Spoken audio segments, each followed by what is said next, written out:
Hello, and welcome to my home. Today, we are going to talk about something that touches every part of our lives, yet we often try to ignore it, our rubbish. I know that for many, the thought of sorting through waste can feel like a heavy chore, a task without end. But I want to invite you to see it in a new light.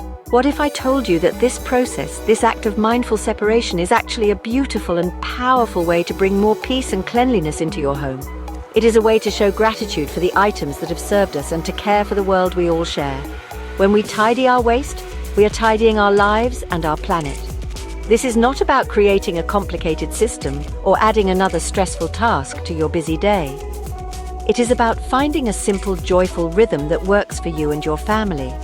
We will go on a journey together, step by step, to create a home where waste sorting is not a burden, but a rewarding and almost effortless habit. We will discover how to make this process easy, intuitive, and even fun. The goal is to create a system that feels so natural that you barely have to think about it, freeing up your mind and spirit for the things that truly matter. Let's begin this transformation together. In this guide, we will explore everything you need to know. We will learn how to understand what can be recycled in your specific area, how to choose the perfect bins that feel right for your space, and where to place them so they become a seamless part of your daily routine. We will also touch on how to prepare your items for their next journey and, most importantly, how to involve your entire family in this gentle practice.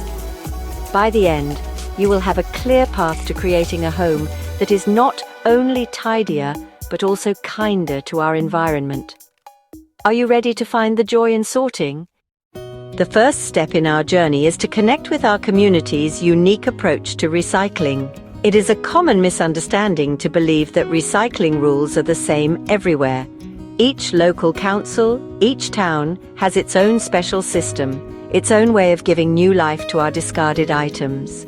So our first act of intention is to become a student of our own area.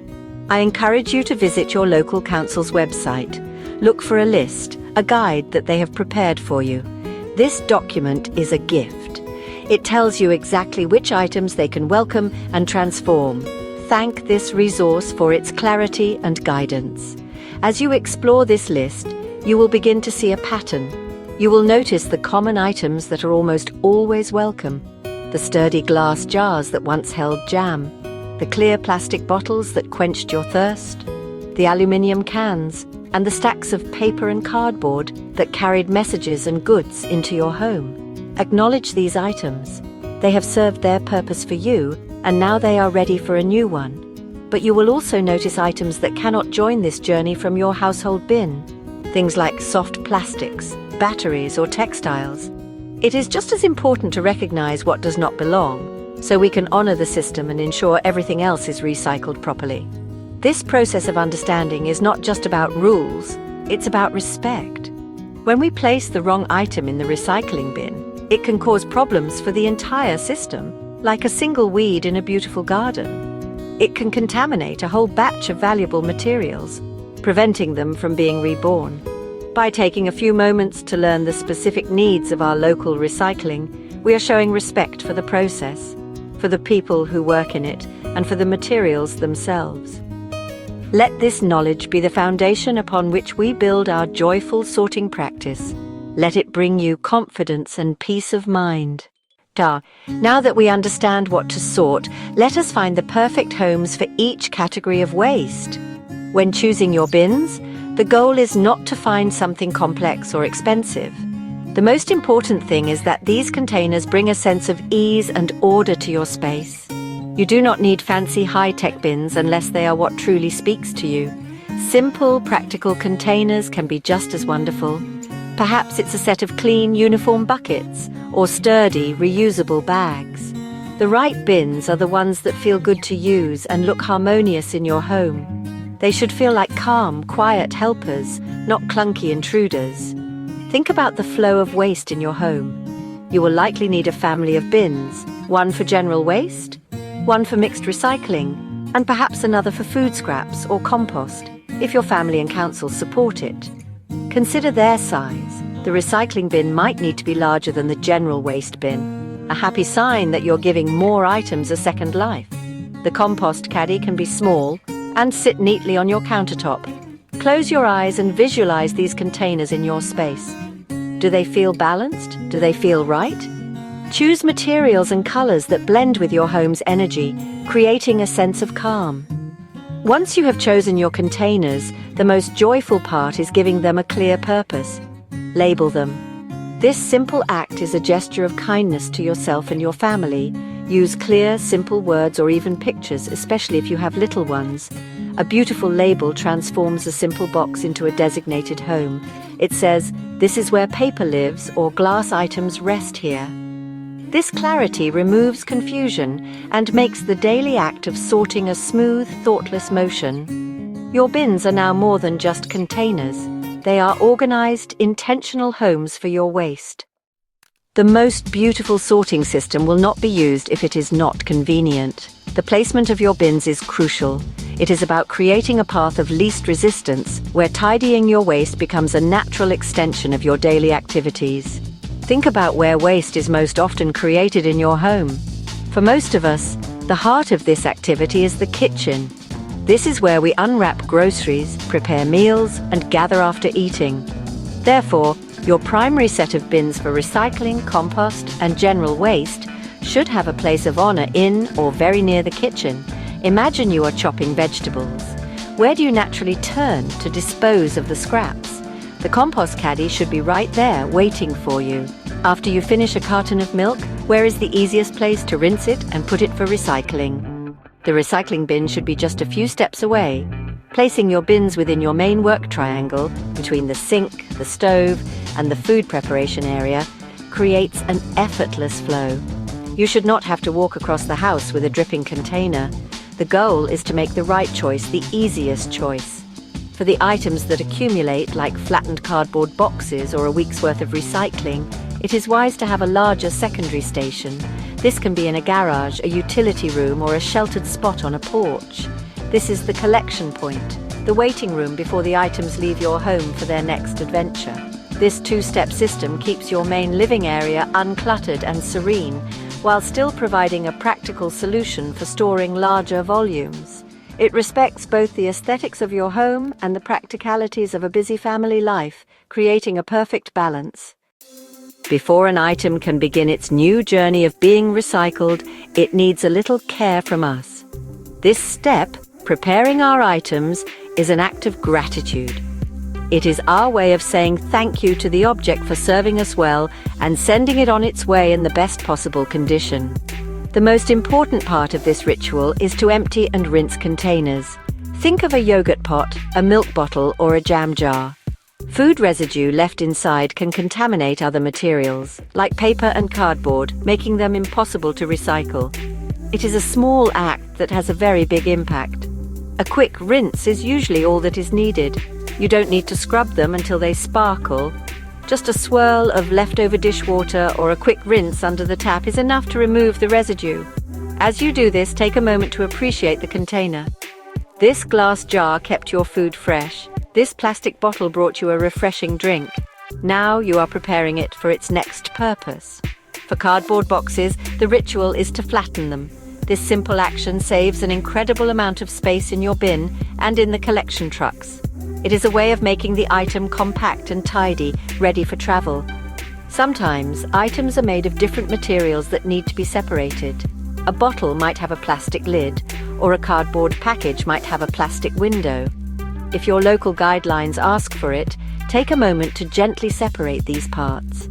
This mindful separation ensures that each material can go to its correct home. It might feel like a small extra step, but it is a profoundly helpful one. It shows a deep respect for the recycling process.